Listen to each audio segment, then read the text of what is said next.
kabar? Baik Bu, alhamdulillah. Alhamdulillah. Udah lama ya nggak ketemu? Iya, udah berapa ya? Udah 2 minggu. Oh, 2 minggu Ya. ya. Udah makan? Kebetulan tadi udah sih Bu, saya makan nasi soto tadi. Nasi soto enak nggak? Enak Oh, kan? alah. Beli di mana tuh? Di Hoku. Di Hoku. Oh, nanti rekomendasi lah ya. Boleh, nanti kita ke Hoku Bu. Oke, siap tuh. Kemarin katanya Via mau ini ya, mau curhat ya sama saya.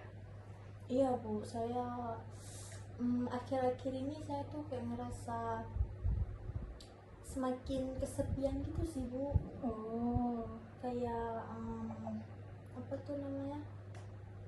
Saya nggak tahu sih sebenarnya saya kesepian atau saya kayak membuat-buat aja kalau memang saya ini kesepian kayak gitu. Tapi yang saya rasakan tuh kayak kurang ada yang peduli sama saya kayak gitu. Tapi kan kalau teman-teman saya bilang banyak yang peduli sama saya, tapi saya rasanya nggak seperti itu. itu Via ngerasanya dari kapan? Yang kerasa banget itu akhir-akhir ini sih Bu. Tapi kalau yang udah dari lama kerasa, cuman nggak terlalu terasa gitu. Kayak aduh capek banget ya, kayak ngejalanin perkuliahan, terus saya pulang kerja gitu. Tapi pas saya pulang ke rumah nggak ada yang nanya kayak gimana hari kamu, berat nggak, atau mau makan apa gitu, kayak nggak ada. Kayak ya udah masing-masing aja gitu. Oh, berarti Via ngerasa kayak nggak ada yang peduli gitu ya? Iya, saya kayak kurang diperhatikan aja sih kayaknya Bu. Tapi kalau makin sekarang tuh saya jadi gampang sedih akhirnya, karena terlalu sering sendiri kali ya. Jadi kayak akhirnya saya sering menyendiri, karena di rumah tuh selama saya kuliah kan saya tinggal sama kakak saya. Kebetulan kakak saya ini sudah menikah, sudah berkeluarga lah. Jadi jarang gitu Bu untuk kami sering ngobrol atau apa, berinteraksi secara intens itu jarang banget sih Bu. Jadi saya pulang ke rumah ya udah pulang bersih-bersih rumah, habis itu saya ke kamar, gitu aja rutinitas saya Bu. Via ngerasa ini berarti dah dari baru-barusan ini. Di situasi kapan aja Via ngerasa kayak gini? Pas saya lagi capek-capeknya sih itu kerasa. Sama kalau misalnya saya ke rumah teman saya nih kan ada teman saya nih, dia tinggal sama kakaknya juga. Itu pas ngelihat perlakuan kakaknya terhadap adiknya tuh saya agak kayak merasa wah dia diperhatiin ya kayak gitu. Tapi terkadang saya kayak merasa apa aku terlalu lebay ya, kayak apa sih terlalu manja atau apa kayak gitu. Tapi nggak dapat dipungkiri saya merasa sedih gitu terkadang. Itu sih Bu, gimana ya caranya biar rasa sedih saya ini berkurang gitu. Berarti yang Via ngerasin tuh sedih Ya sedih. pas di situasi kayak gitu Via ngelakuin apa? Saya lebih ke keluar sih Bu, main. Karena kalau misalnya saya di rumah saya udah pasti nangis Bu. Saya kalau kecapean tuh, kalau terlalu capek itu ujung-ujungnya tuh nangis. Jadi daripada saya nangis, ngapain kan saya nangis. Jadi ya udah saya keluar. Paling saya kalau misalnya teman-teman saya lagi sibuk, saya duduk di pantai Ulele gitu, di batu-batu tuh saya lihat laut. Jadi kayak pikiran-pikiran stres saya tuh jadi lebih kayak menghilang, entah mereda saya nggak tahu juga. Pokoknya saya lebih tenang aja kalau misalnya udah duduk di laut gitu. Walaupun itu Via pulangnya lagi keadaan capek, terus dapat perlakuan kayak gitu, Via bakal keluar lagi gitu buat refreshing otak Via. Bisa jadi bakal langsung keluar, bisa jadi mungkin besokannya gitu saya. Saya ke laut. Kalau Via sedih kayak gitu berapa lama ya biasanya Via sedih? Nggak terlalu lama sih Bu, kayak misalnya 2 harian kayak itu, habis itu nanti udah balik lagi kayak semula. Karena aktivitas juga banyak yang saya kerjain, jadi nggak gampang terfokus ke hal itu. Gitu sih. Paham sih, pasti itu berat ya, kita udah capek pulang sampai ke rumah bisa nggak disambut dengan hai hello gitu, nggak diapresiasi capek kita. Aku paham. Cuman apa yang Via pikirkan pas ada di kondisi kayak gitu, yang tentang Kak Via pikirkan apa? Yang pertama tuh saya pikiran jelek saya ya Bu. Iya. Mungkin kakak saya terbebani dengan adanya saya di rumah. Tapi kalau pikiran positifnya tuh mungkin kakak saya capek karena dia mengurus anaknya sendiri kan, karena suaminya pun bekerja. Jadi ada dua kemungkinan, saya nggak tahu yang mana yang benar. Oke, Via nggak tahu mana yang benar antara dua kemungkinan itu. Karena kayak 50-50 gitu ya. Iya. Ya, Ibu paham, karena kondisi Via pun masih lagi capek banget gitu, pasti pikiran-pikiran jelek itu pasti ada gitu. Cuma Via tahu nggak kesehariannya Kak Via tuh apa aja di rumah? Kakak kakak biasanya kalau dari bangun pagi tuh dia tuh antar anaknya ke sekolah. Kebetulan ponakan saya tuh sudah di PAUD kalau nggak salah saya. Habis itu pulang dari ngantar anak,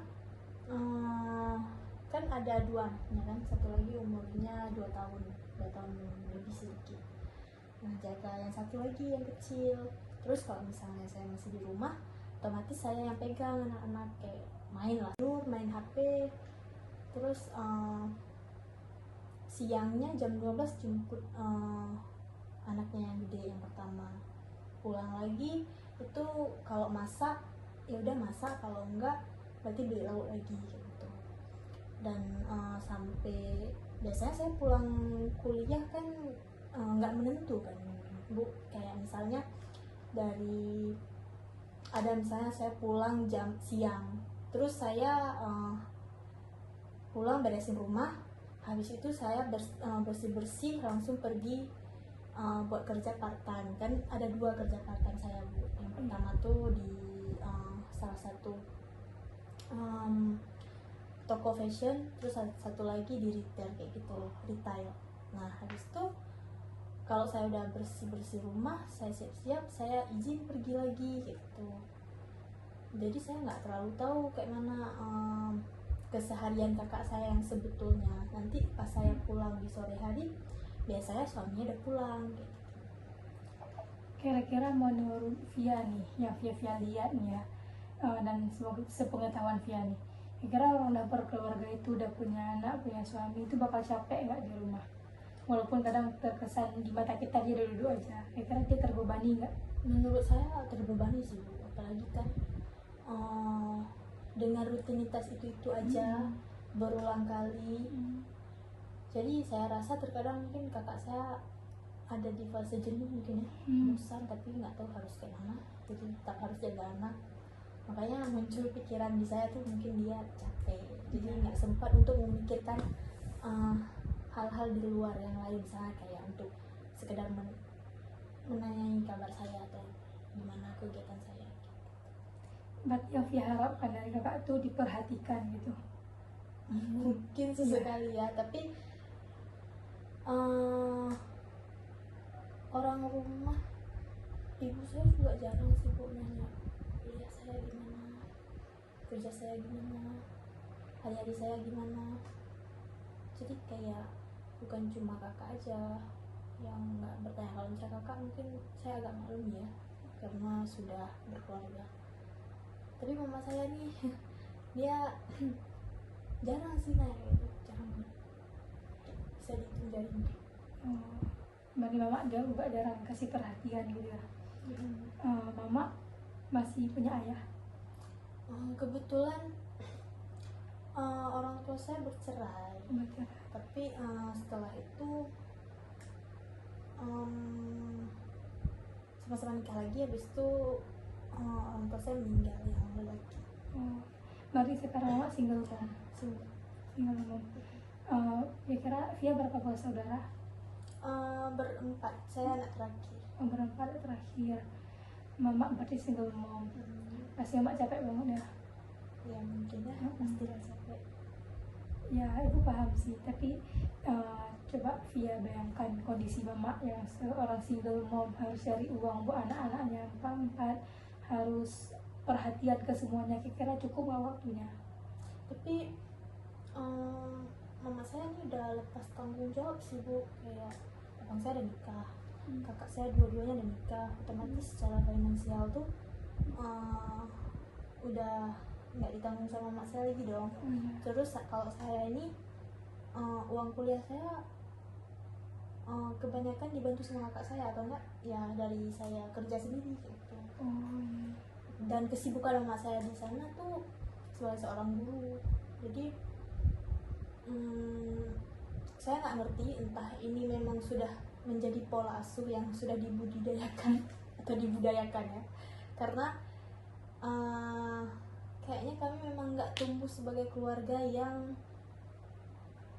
akrab banget gitu. Bukan keluarga yang cemara gitu ya?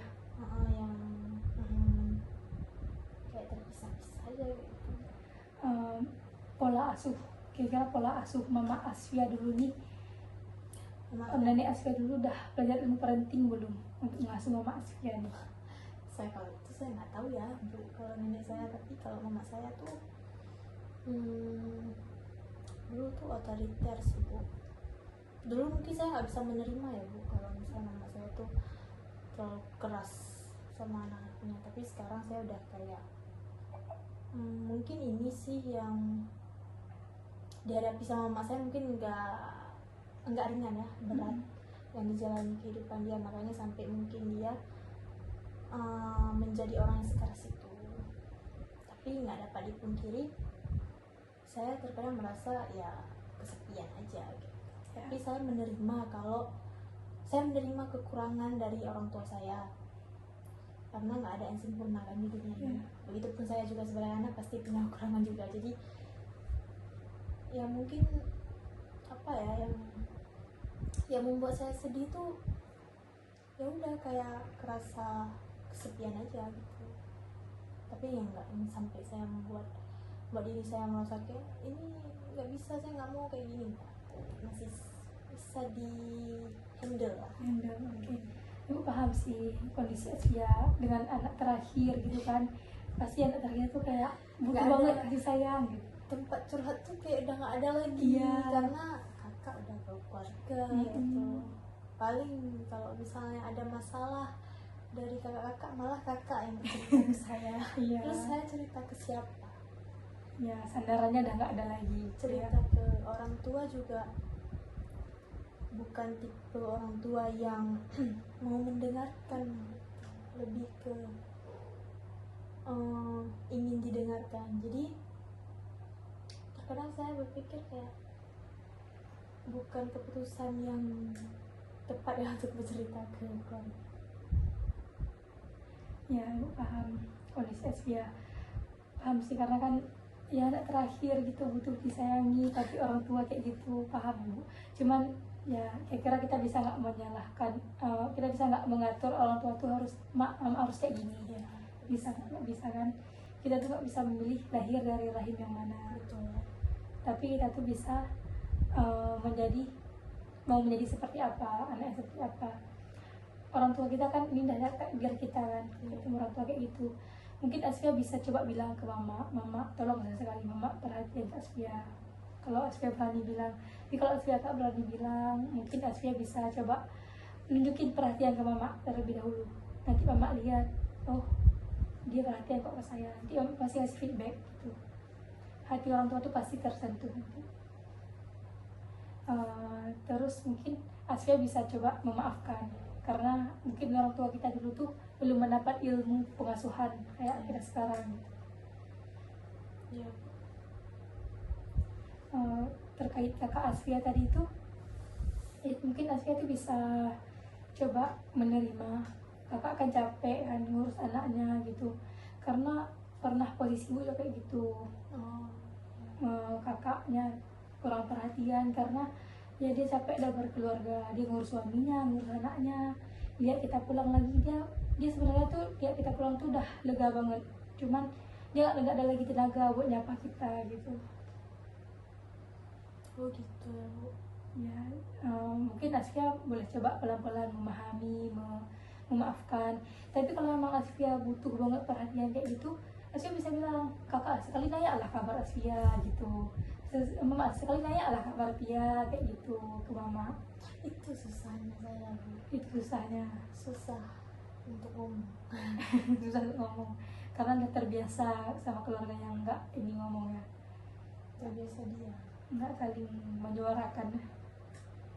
Oh ya, mungkin itu harus diubah pelan-pelan. Cuman berat emang ibu ngerti itu berat, nggak instan buat ngubahnya. Cuman ibu yakin Asfia bisa. Coba pelan-pelan dengan ya telepon mama, kan di rantau kan. Telepon mama apa kabar gitu. Nggak harus bilang ujuk-ujuk bilang langsung mama nanya kabar Asfia. Nggak, tapi kita mulai pelan-pelan. Mama apa kabar gitu. Iya. Bisa insya Allah. Nanti saya coba Bu. Oke. Kasih banyak ya Bu saran-sarannya. Oke. Kasih juga udah mau dengar cerita semua. Iya. Udah lega belum? Alhamdulillah ini udah. Nah, pulang dikit ya. Ini kalau Asia mau bilang lagi, bicara lagi boleh tuh hubungin ibu aja ya. Ya. Oke. Makasih juga udah berhadir, udah percaya sama ibu buat cerita ini semua. Mungkin ini masalah Asfia yang berat sih, ini masalahnya kan masalah keluarga kan. Gak semua orang tuh sanggup terbuka masalah keluarga. Tapi ibu apresiasi kali Asfia dah terbuka masalah keluarga. Terima kasih ya Bu. Oke, makasih juga Pia. Semoga bisa ya pelan-pelan ya. Insya Allah. Minggu depan kita ketemu lagi ya. Ibu Boleh. mau follow up lagi nih. Baik. Oke. Terima kasih ya Bu. Oke, terima kasih Pia. Pamit ya Bu. Oke.